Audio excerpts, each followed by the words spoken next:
Okay. So Emic, thank you for joining us. Thank you for Um, hosting. we haven't, last time we visited you was December 2023. I feel like a lot happened since. We were in touch here and there and we got some updates from you, but we would love to hear from you. How has it been since? Were there any threats, security challenges? We would love to hear some updates. How's it been going in the Moshav? Very good. Rose, Rabbi, Yanis, thank you very much for hosting the meeting, the Zoom. I think you've been here on December last year, right? 12 months. So I think that when the war broke, we were the Kitat Konenut, which are 28 members, were in Miluim, reserved for about, I would say, 8 months, give and take. Actually, I think that say 60 or even 70%, 70% of all the men in the Moshav were at some level or some capacity part of the army. You know, the young people were actually recruited to full-time Miluim in Gaza Strip, and we, the older men, so to speak, were holding our post or position in the Moshav. So we were in Miluim, I would say 8 or 9 months, give and take, and it actually depends on the right people.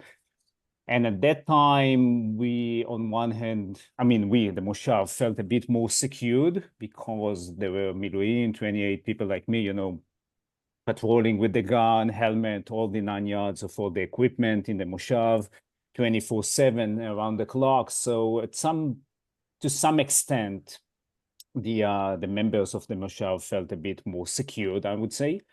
But then around August, so to speak, August or maybe July, the army decided to cut off, to stop the Miluim, and we went to what we, in our mind, call it the second phase, which lasts till now, by the way.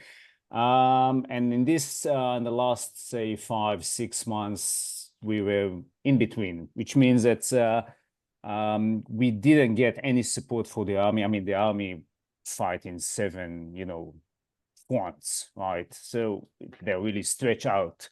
They cannot have resources or allocate resources to help us. And we are sitting on the border. It's become a bit unsecured, but it is what it is. And the army cut the Miluim and didn't post or didn't allocate any resources to protect the Moshav. So we had to do it. We had to do it ourselves. So we had a vote in the Moshav, actually a resolution.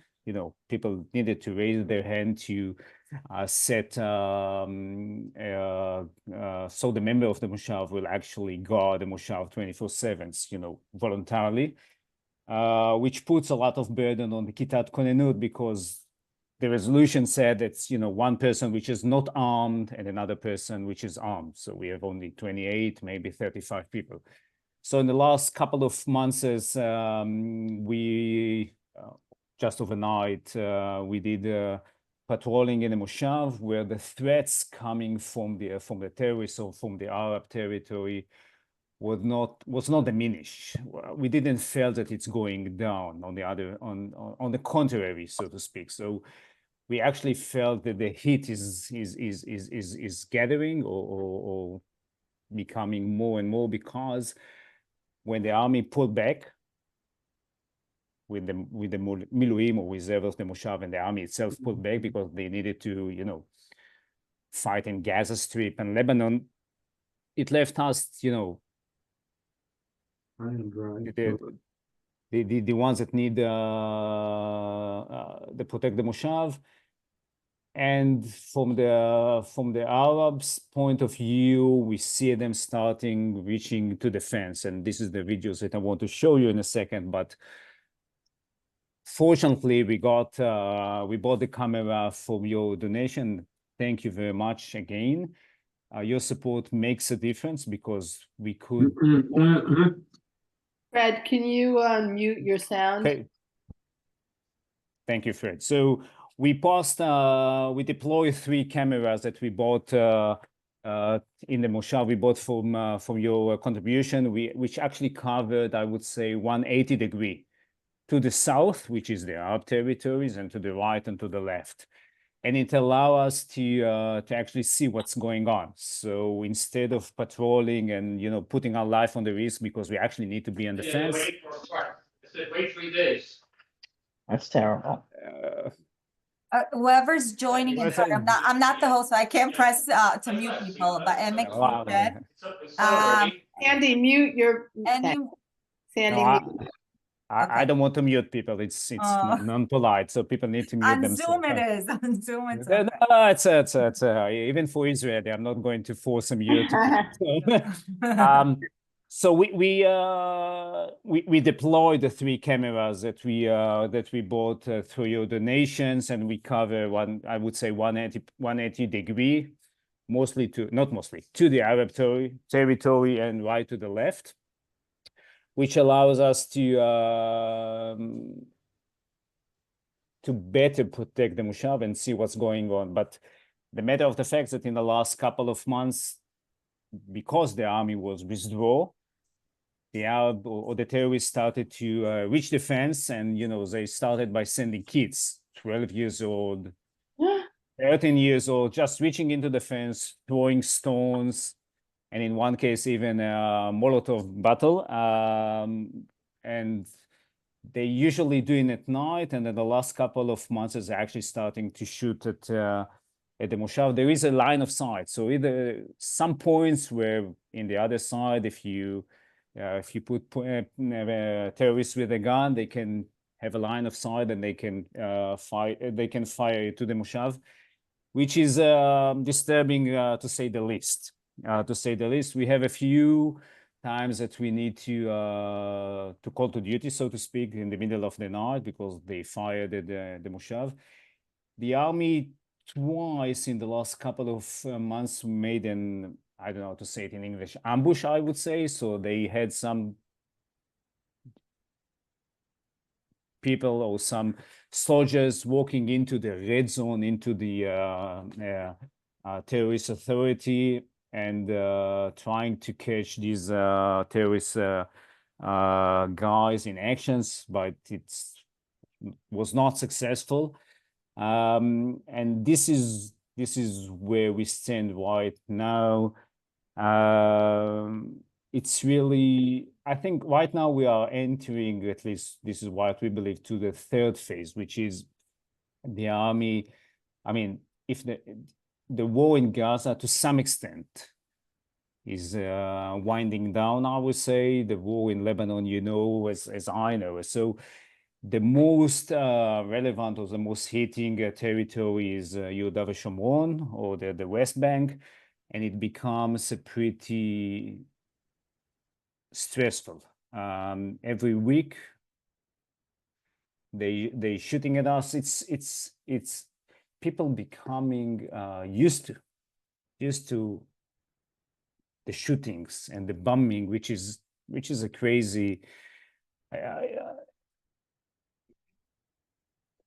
It's really unbelievable how people can be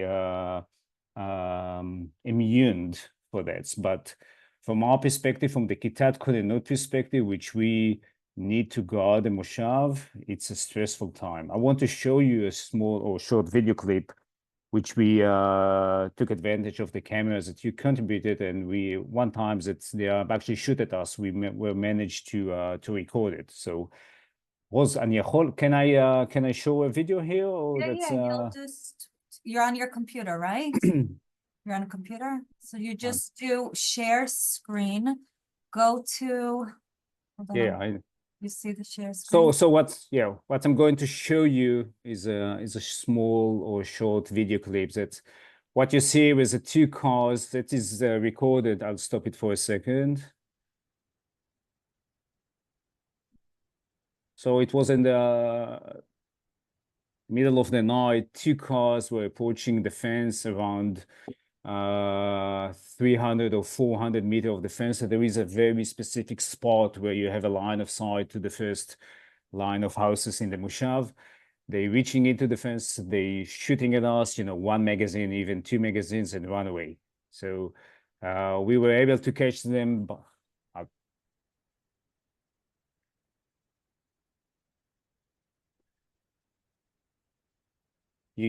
you can see you cannot see the shooting, and but they two cars, 5 or 6 people approaching the fence, shooting at the Moshav, and then run away. It's happened once a week, twice a week. We didn't know. From our perspective, they have all the motivation to shoot at us, or to even penetrate the Moshav. They have the manpower.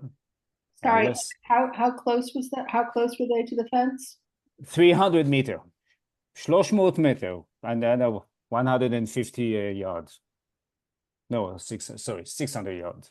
So what happens when a situation like this happens? You notify the IDF and Look, for the IDF, first of all, you hear the shouting. It's amazing. It's so loud. It's happened during the night, so there is a WhatsApp group for the entire Moshav. So you get a message in the WhatsApp group, which is for everybody to go into the mamad. So we go here into the mamad, and all the Moshav is under curfew for a couple of hours. The Kitat Konenut is going out.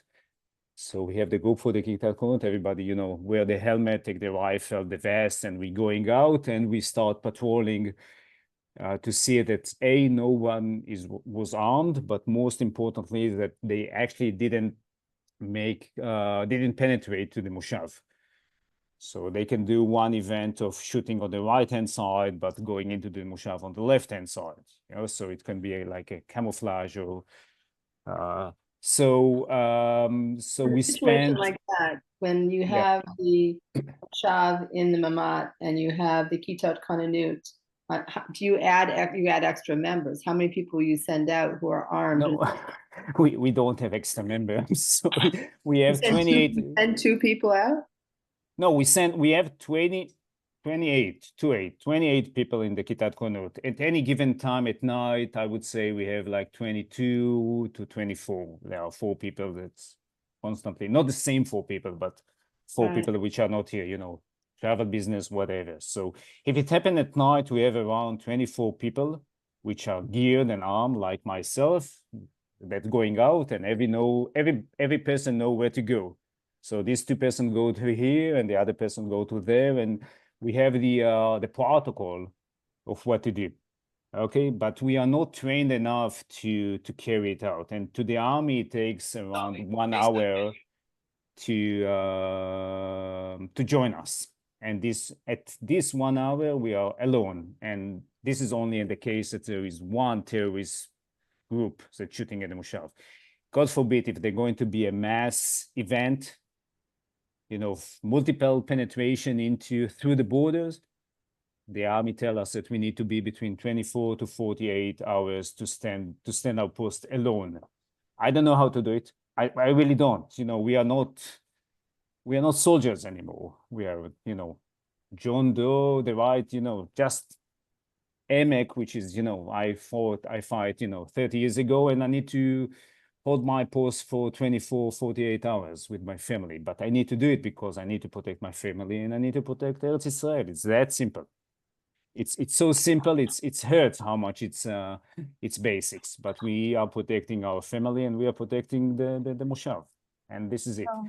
So I guess let's talk about the Magen Yehuda program. I feel like this is a kind of a training program that will help you and the rest of the Kitat Konenut feel more prepared to face these kind of challenges.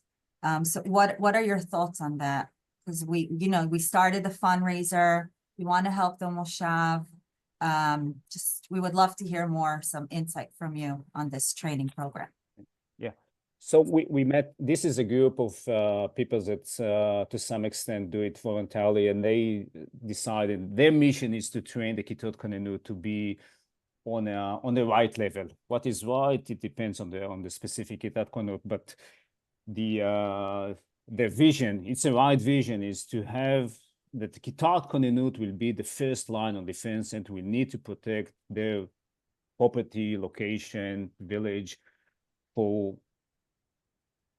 extensive period of time, okay? And when we say Kitat Konenut, we talk about people like me.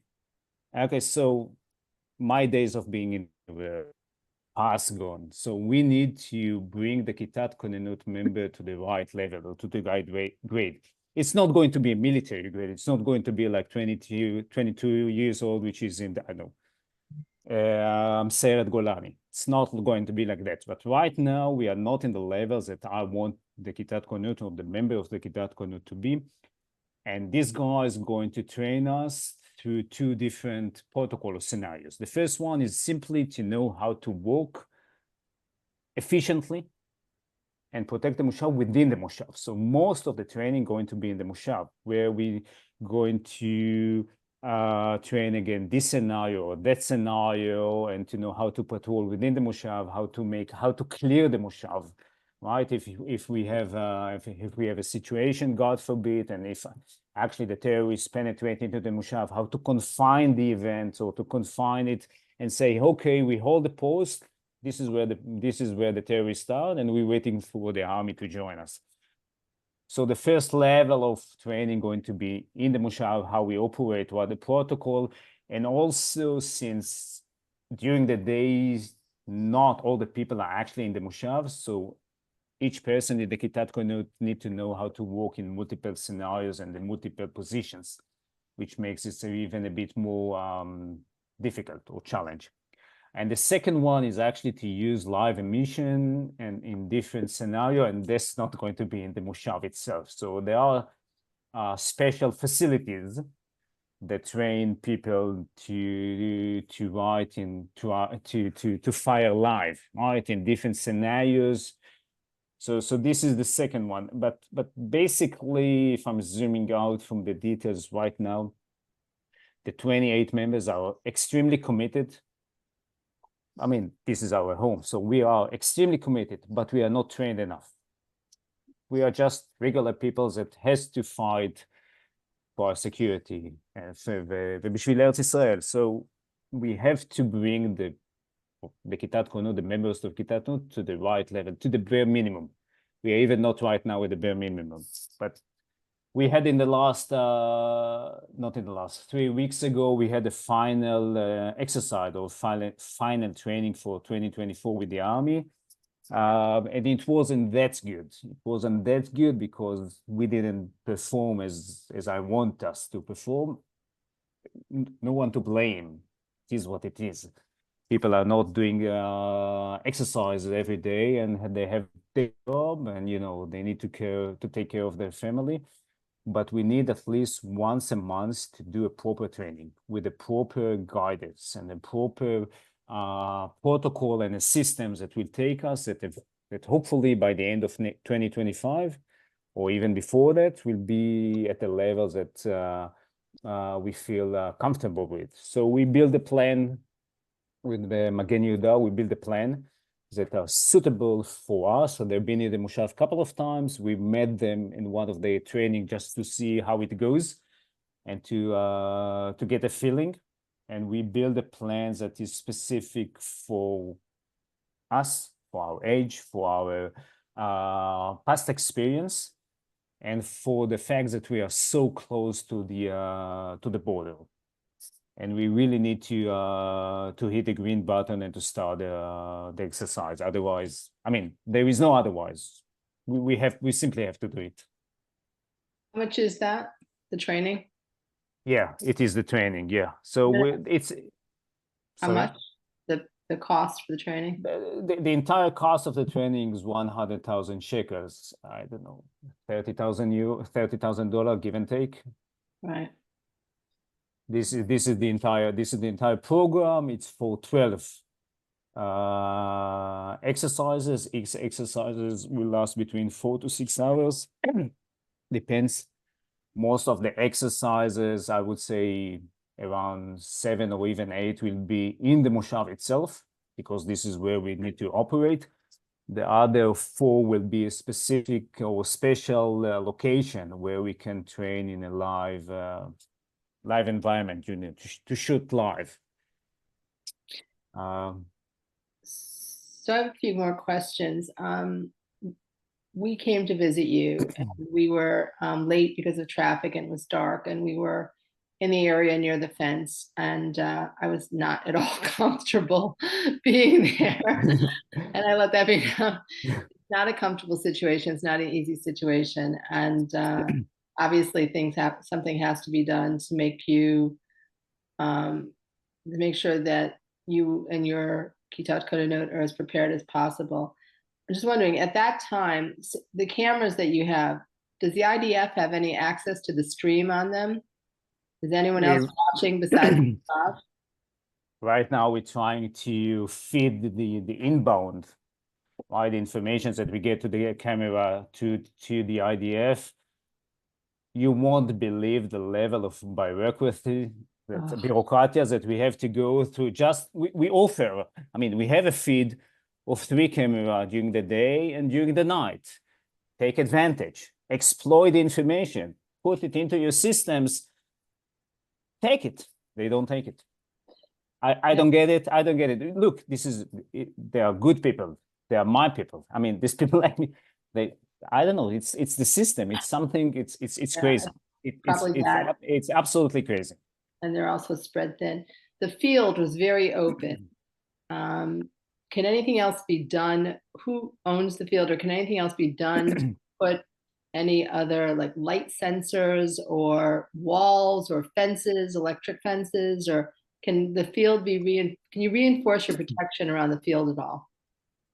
Look, what we expect the army, and maybe it's a borderline of politics, what we expect the army to have like a dead zone, you know, Right. between us and then, you know, like 500 meter, 1 kilometer, whatever, to have a dead zone saying everyone that's penetrating the 500 meter next to the fence, Right. everybody allowed to shoot him. The army is not there anymore. It's not there. They say I cannot do, and again I tell you, I don't know if it's a military issue, a political issue, but there is no doubt in my mind that after the next event, that God forbid, we are working under the assumption that it's going to happen. It's not an if, it's a when. So after the when, that will cause a damage, there will be a dead zone. But they're waiting for, you know, they're waiting for for it to blow up. I don't know what they're waiting. So you've been in communication with the IDF about this dead zone? We have a communication. We even form kind of a union of most of the Moshavs next to the borders. So we have more like political power when we go to talk to, we know the deputy of the Ramatkal, of, you know, the chief of staff. We have access to all the people. So is there anything else that from a lobbying perspective, is there anything else that we can do on that? I don't know, you know, even from a lobbying perspective, there is a tension between you want to push the army and you want to go publicity, and you're going to want to go to the media, and on the other end, you don't want to piss off, so to speak, the decision making on the army. So it's a delicate discussion that we have with the IMTAL, with the IDF. Look, we know all the people. They know us. It's a small country. It's a small community.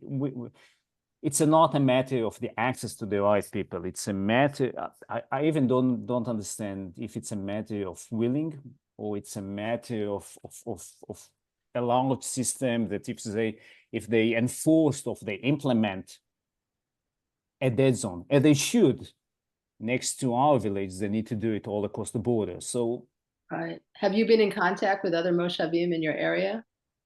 yes, of course. We have, as I mentioned, kind of, it's not a union, but a coalition, I would say, of the other Moshavim next to us.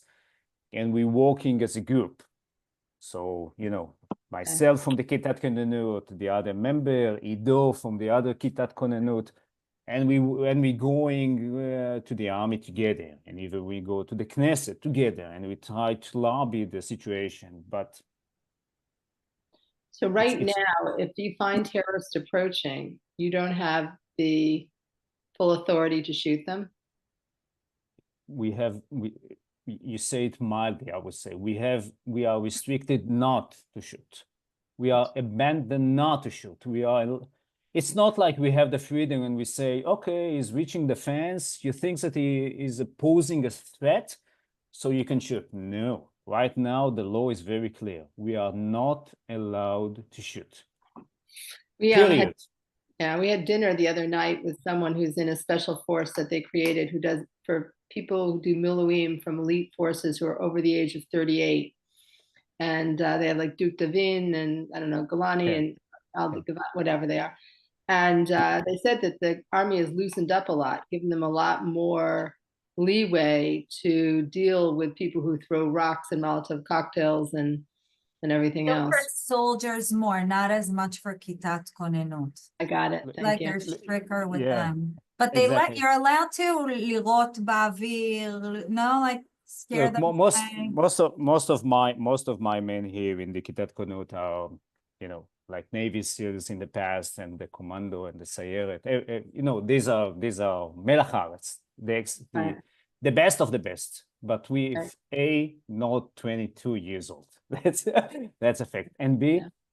we are right now strictly not allowed to fire to the red zone. Okay, we are allowed to fire, as Rose said, to Bavir. Okay, but they don't take it. Okay, so we shoot to the air. So what? They are not afraid anymore. They know that we are not allowed to shoot directly at them. Right. They simply know. So you don't have any grenades or anything? I wish. Well, I would I get a wish. grenade if I lived there. You would? Okay, come over. I would not spend Of the night course, without a no. grenade under my bed. It took us half a year to get a mag. Mag is like a big machine that, you know, it's not the rifle, the M16s that I have like from Vietnam War. It's a big machine. It took us six months just to get one of those. Look, it's extremely hard. It's extremely hard. The army, we are affiliated to, as a Kitat Konenut, we are affiliated to the army. But the army doesn't look at us as, you know, the extended arm. They, you know, this is a different beast, these guys of Kitat Konenut. They are part of the army. This is how the army look at us. They are part of me, but not actually. They are too old, but they need to protect the Moshav. So it's a hybrid. It's a combination. It's a hybrid. From their perspective, I feel like it's it's a bigger issue, bigger than all of us. There's always been a gap between Tzahal and Kitat Konenut, and I really hope that since October 7th that they'll find a way to bridge between the two. I think it's very important, and hopefully they'll find a way to do it. It's a big look, issue.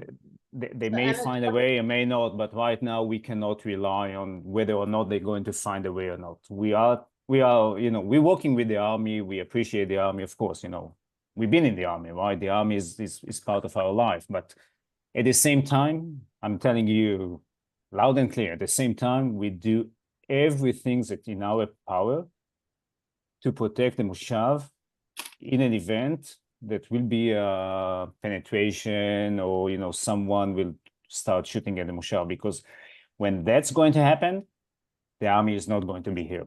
Even in the training, when there is no pressure, the training is that it's known in advance. It's not a surprise. They're saying at 7 p.m. they're going to be a training. Even then, it takes the army 1 hour to reach the Moshav. So this person we spoke with, who was on this like Delta force of the, you know, top elite units over 38, whatever, he said that initially he was in Kikilia, or he was in different places with this force, and they didn't have night vision goggles. And he said it was a very scary thing for the IDF not to have what the enemy had. On the other side, they had night vision, and the IDF elite troops, Miluim, coming back, did not have night vision goggles. What kind of equipment do you guys need in addition that will help secure Moshav and your families? So right now we're looking at 3 types of equipment. One is the night vision. We want every member of the Kitat Konenut to have a personal night vision. It's like a machine like that. It's one eye. So you put it on one eye, the second eye you can see freely, and then you can see for 200 meters, 300 meters, and then you have a thermic. It's like amplifying the starlight. So this is one. The other one is a drone. We had a drone for one of the exercises, but it simply fell out of the sky. We don't know if someone actually jammed the frequency between the drone and the base station. So these are the 2 most important. And the last one, we want 6 or even 8 rifle sight. We have 8 snipers in our platoon in the Kitat Konenut. and we want All each and every 28 member. of you? No, not the 28. Out of the 28, Right. we have 8 snipers, which are certified snipers from the army. Okay. And we want each and every member of that to have these rifle sights that can allow him to, you know, shoot precisely on to a point. So we're talking about 3 different hardware or 3 different gear. The So, army is not going to supply these. so the drone, Yeah. do you make sure that it goes through the IDF and goes through the labs so it doesn't get jammed? So they have to send them through the labs, you know, to make sure, and then they have to be registered so they know it's your drone, not an enemy drone. How do you handle that? How do you arrange that? There is it's not a lab, there is a protocol whereby you take your drone, and each drone have a specific ID, and you tell it to the army print it somewhere in their system, so next time when their system see the drone which is transmitted the ID, they say, okay, this is a drone of the Moshav Ramon, and we won't jam it. So we need to go through the protocol, and we will go through the protocol with the IMTSAL. Otherwise, we're going to lose another drone. But we're going to have actually 2 drones. You're looking for a 4N, an Evo 4N? Sorry? Are you looking for an Evo 4N thermal night drone? The Evo, I don't remember the name by heart, but 4T is during the day, 4T is day, 4N is night. 4N Girl, is you're night. so Yeah. professional. Yeah. No, I'm feeling behind. Cookies in my free. I spend more time with drones than I do at Whole Foods. Yeah. Surely you can come over here and teach us. No, we're looking for the ones that can walk in the night, primarily in the night with the night vision, because if it's going to happen or when it's going to happen during the night. Are there people who are trained to use them? We have 3 people in the Moshav which are trained to use the drone, which do it civilian in their private life, and the ones that we actually trained with the army. So these are the 3 people that use the drone. Right. Okay. And we have 3 for redundancy because, you know, we cannot be sure that all the 3 will be here at when it's going to happen. Right. And are all of these the night vision goggles or the sight, whatever, the rifle sights, is it all available in Israel right now? It's available in Israel. The drone is available. Everything is available in Israel, and we actually prefer to buy it in Israel because we have the support. If something happened, you know, we can call the guy and say, you know, it's broken, it's in under warranty or whatever. So we prefer to buy it here in Israel. It's also hard to get it in from other countries right now. Oh, and you know, to get it from other country and to pass it through the custom, I don't know how it's going to happen, how it's going to be. So we prefer to buy it here in Israel, and it's available in Israel. So Emmett, you feel like the equipment you purchased, the vision cameras, the walkie-talkies, you felt like it was effective? Do you feel like it helped? We want to hear some good news here. No, we have it makes a difference. It really makes a difference. From our perspective, the walkie-talkie and especially the cameras that, you know, look 180 degree makes a difference. It provides some comfort and some peace of mind to the people, not just the Kitat Konenut. You know, my wife, other people of the Moshav knows that there are, you know, cameras, and you get the feed, and the feed actually transmit to my laptop and to the command center. So it made a difference. Thank you very, very, very much. Happy to hear that. Okay, beautiful. Anyone else has any questions for Emmett? Or we let him get some rest because we don't know when he's on call or not. No, I'm okay. Thank you very much, Oz. Okay. Okay. Thank you. I think one thing to clarify, I'm not sure if I understood it correctly. When you were talking before about being on Miluim and now not being, and then Miluim stopped. So when you're serving in the Kitot Kononot on Miluim, the army pays you, right? Because you're giving up your work. Is that correct? Nope. Sorry, no. No, right now, myself and all my people, you know, the 28 members of Kitat Konenut, we are not getting paid. No, not now, but when you were on Miluim after October the 7th. Yeah, when we were Yeah. in Miluim, we were paid. And by the way, Yeah. if we are called for duty because, you know, there was some fire, so for the next couple of hours, we are in Miluim. It's Yeah. mostly insurance issue. It's not, you Right. know, So it's you're not. you're in the army. So my point is that now all the work you're doing is all totally voluntary and takes away from your time with your family, your time to work, etc. You're doing it for the Moshav. It's all totally, you're not getting anything from the army for it. Right now, we're not getting anything. You know, we were in Miluim, but now it's purely voluntary, and it takes time, but it's essential. I mean, we have to do it. We have to protect the Moshav, our families, and by the way, we have to protect Eretz Israel. It's simple as that. So it takes time. Yeah, it takes time. This is what we do right now. It's a balance. Yeah. Okay. So Thank you. hopefully we'll reach out to more members. I hope we'll be able to, you know, get more funding towards the Magen Yehuda training program. תודה רבה. I feel like you guys are doing a fantastic job, but anything we can do to help to make you feel more prepared, we're gonna try our best here. And like we say, קשה באימונים, קל בקרב. I'm not sure Okay. how to say it in English.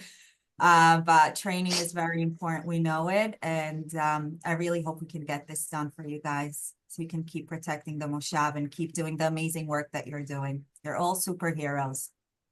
Roz, we're about 3/4 of the way there, right? Yes, we're very close. So Emek, I was hoping to get the full 100% and give you the good news, but we're very, very close. Thank you We're very, very much. Around 80% of the funding went through, and hopefully we'll get the last final push to get it all sent to you. Okay. Okay. Okay. Well, Thank you. Thanks Thanks for Thank you organizing. very much. Thank Thank you, you, Rabbi. everyone. Have a good evening. care. Emek. Also. Bye, everyone. Thank you so much for Thank joining. you. Thanks, Raz. Thanks, Rabbi. Thank you.